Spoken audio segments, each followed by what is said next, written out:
Hello and welcome to Weekend Wisdom. Today, we're going to talk again about Social Security. When should you take it?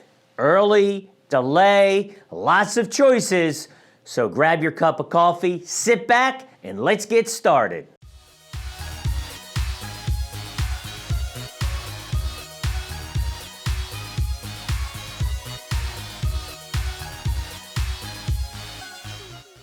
Hello, this is Michael Loftus for Wealth and Wisdom TV, where education is the key to a successful financial future. First up, don't forget, click Show More for additional information and links on today's video.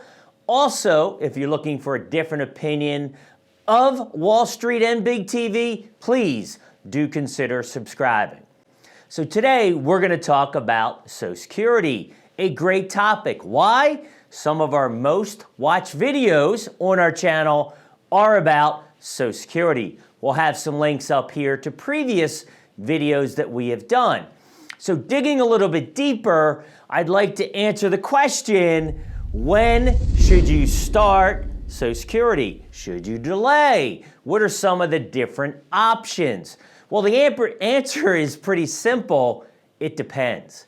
It really does. There's so many different factors, but we're going to go through some ideas here and hopefully help your decision-making process. So Social Security, right? 62, 70. These are our decisions right now, today, because there's some legislation right now that's close to getting approved. They're going to change the numbers. But as of today, if you start at 62, you're taking at a reduced number. FRA, full retirement age, is 66, 67 based on the year that you were born. Then, of course, you have age 70. So you can take it at any time from 62 to 70. The issue is, if you look at age 62, if you delay a year, you get an 8% bump. Another year, an 8% bump. That is very significant. The same goes for if you start early, not quite 8%, we'll go through that in a second, but it is very close to around 8%. Now, the delay rule came in about 2009, right around the crash.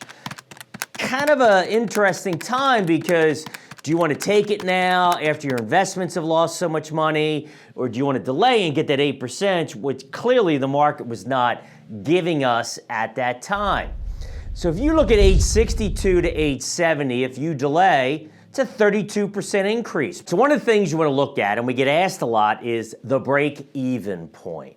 So let's look at a scenario here where somebody's taking $1,400 a month at age 62, and if they delay, it's $1,700 a month.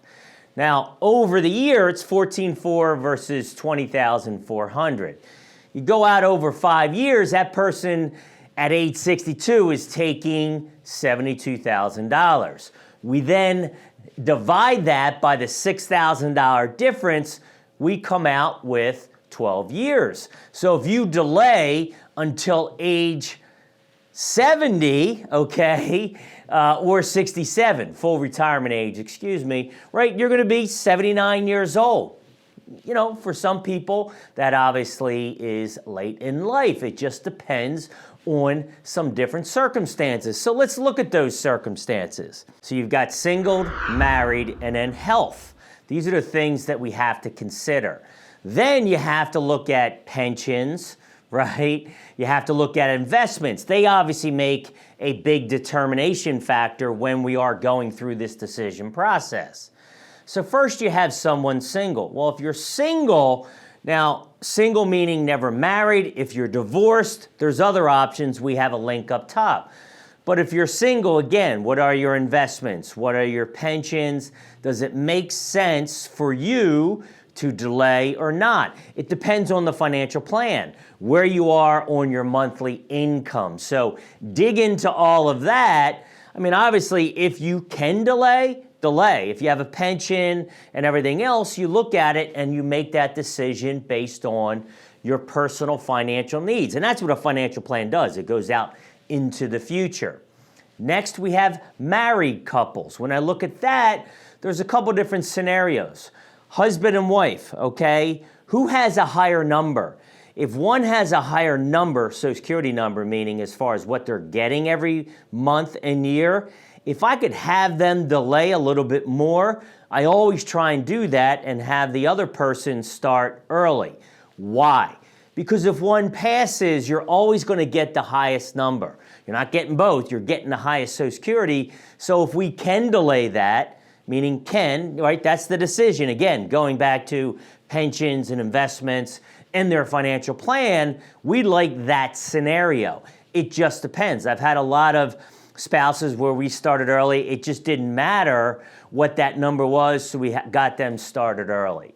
So then you have to look at, in all scenarios, health issues, longevity of your family, etc., right? We talked about the numbers, 12 years to break even. So when you look at that, if there are any health issues, then you would start sooner than later. If you don't have them now, then you also look at delaying. I think those are the different scenarios that I see on a regular basis. As always, this is why it's important to talk to some type of advisor to give you that advice, to help you.